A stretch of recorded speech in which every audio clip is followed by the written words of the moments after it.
Top angle की अगली खबर जो नेपाल से जुड़ी है, लेकिन नेपाल से जुड़ी इस खबर को दिखाने से पहले आपको मैं एक मैप दिखाना चाहता हूं। ये वो मैप जो विवाद का कारण बना है और इस मैप को देखकर आप समझ सकते हैं कि आखिर क्या है। मेरे पीछे आप मैप देखिए, आप समझिए ये भारत का हिस्सा है और ये मैप देखने की जरूरत भारत को नहीं है, क्योंकि भारत का अभिन्न हिस्सा जो आप तस्वीरों में देख पा रहे हैं, देखिए लिम्पियाधुरा पास, काला पानी और लिपुलेख ये भारत का हिस्सा है। लेकिन इसे देखने की जरूरत नेपाल को है, चाइना को है, क्योंकि ये भारत का हिस्सा था। लेकिन एक 100 रुपए का नोट नेपाल ने छापा और उस नोट में इन तीनों हिस्सों को नेपाल का बता दिया। लेकिन ये हम आपको तस्वीरें सिर्फ दिखा रहे हैं। देखिए आप तीन आप समझिए, तीन इलाके हैं, इन्हें नेपाल ने अपने हिस्से में दिखाया है। नेपाल ने भारत को उकसाने वाली हरकत की है। नेपाल के सेंट्रल बैंक ने 100 रुपए का एक नोट जारी किया है, जिसमें भारत की काला पानी, लिपुलेख और लिम्पियाधुरा, जी हां, लिपुलेख और लिम्पियाधुरा को नेपाल का हिस्सा दिखा दिया गया। नेपाल की ओर से इस कदम को उठाए जाने के बाद भारत ने इस पर कड़ी आपत्ति जताई। लेकिन इस हरकत के पीछे की इनसाइड स्टोरी क्या है? नेपाल ने भारत के हिस्से को अपने नक्शे में दिखाने की हरकत कब से शुरू की? इसमें चीन किस तरह से चाल चल रहा है?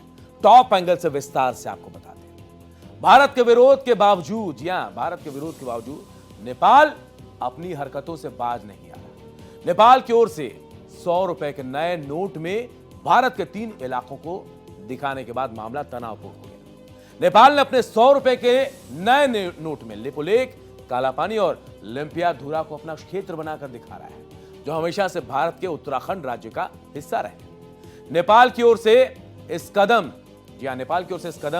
के बाद आपत्ति भी दर्ज की गई है। साफ लहजे में भारत की तरफ से कहा गया कि इस तरह की हरकत दोनों देशों के रिश्तों में खटास ला सकती है।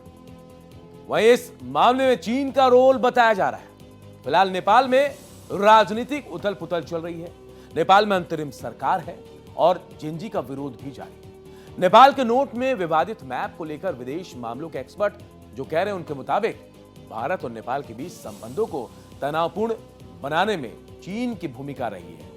नेपाल के कई नेता अपनी सियासी रोटी सेकने के लिए भारत को लेकर मुद्दे उठाते रहते हैं। केपी शर्मा ओली जैसे नेपाल के कई नेता जो चीन के काफी नजदीकी या पिछलगू माने जाते हैं, चीन उन नेताओं के जरिए भारत और नेपाल के बीच विवाद खड़ा करने की साजिश रचता है। नेपाल ने इस विवाद की शुरुआत 2020 में की थी। नेपाल ने अपने अपडेट नक्शा जारी कर उसमें भारतीय इलाके, काला पानी, लिपुलेख और लिम्पियाधुरा को भी शामिल कर दिखा दिया था। उस वक्त की ओली सरकार ने नक्शा जारी करते हुए दावा किया कि महाकाली नदी के उद्गम क्षेत्र के कारण लिपुलेख, काला पानी और लिम्पियाधुरा उसका हिस्सा है, जिसे बाद में संसद ने मंजूरी दी थी। उस समय भी भारत ने नेपाल के इस कदम का विरोध किया था और इसे एक तरफा फैसला बताया था। भारत ने कहा था कि इस तरह नक्शा बदलकर क्षेत्र बढ़ाने की कोशिश मान्य नहीं होगी। अब टॉप एंगल से समझिए, नेपाल के नोट में विवादित नक्शे के पीछे चीन की एक साजिश वाली स्टोरी है। नेपाल के नोटों की छपाई पहले भारत में ही होती थी, लेकिन 2020 में जब नेपाल ने नए विवादित नक्शे में भारतीय इलाकों को शामिल किया, तब भारत ने इन नोटों को छापने से मना कर दिया। इसके बाद नेपाल ने चीन के bank note printing and meeting corporation को नोट छापने का ऑर्डर दे दिया। 300 मिलियन नोटों का खेप जो है चीन से नेपाल को भेजा गया, जो भारत नेपाल विवाद में चीन की भूमिका की ओर इशारा कर रहा है। 2020 में भारत चीन गलवान झड़प के दौरान नेपाल का अचानक नया नक्शा जारी करना कई विशेषज्ञों को चौंकाने वाला है। अब जब नेपाल ने चीन में छपे नोटों पर वही नक्शा लगाया, तो सवाल उठ रहे हैं कि क्या चीन नेपाल को भारत के खिलाफ खड़ा करने की कोशिश कर रहा है? क्या यह दक्षिण एशिया में रणनीतिक दबाव बनाने की नीति का हिस्सा है? क्या नेपाल बिना चीन के समर्थन से इतना बड़ा कदम उठा सकता है? अब आपको बताते हैं, लिपुलेख भारत के लिए सामरिक, आर्थिक और धार्मिक तीनों तरह से अहम है। लिपुलेख भारत चीन सीमा का एक इंपॉर्टेंट पॉइंट है। यह दर्रा भारत को तिब्बत तक पहुंच बनाता है, सीमा पर सैन्य तैनाती के लिए रणनीतिक लाभ देता है।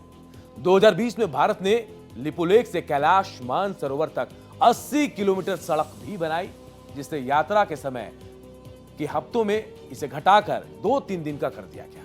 यह सड़क रक्षा बलों की फौरन तैनाती और आपूर्ति के लिए भी अहम है। खासकर लद्दाख में चीन के साथ तनाव के वक्त इस सड़क का महत्व और बढ़ जाता है। लिपुलेख कैलाश मानसरोवर यात्रा के मेजर रूट का हिस्सा है। ऐसे में यह क्षेत्र हिंदुओं के साथ जैन और बौद्ध धर्मावलंबियों के लिए भी पवित्र है।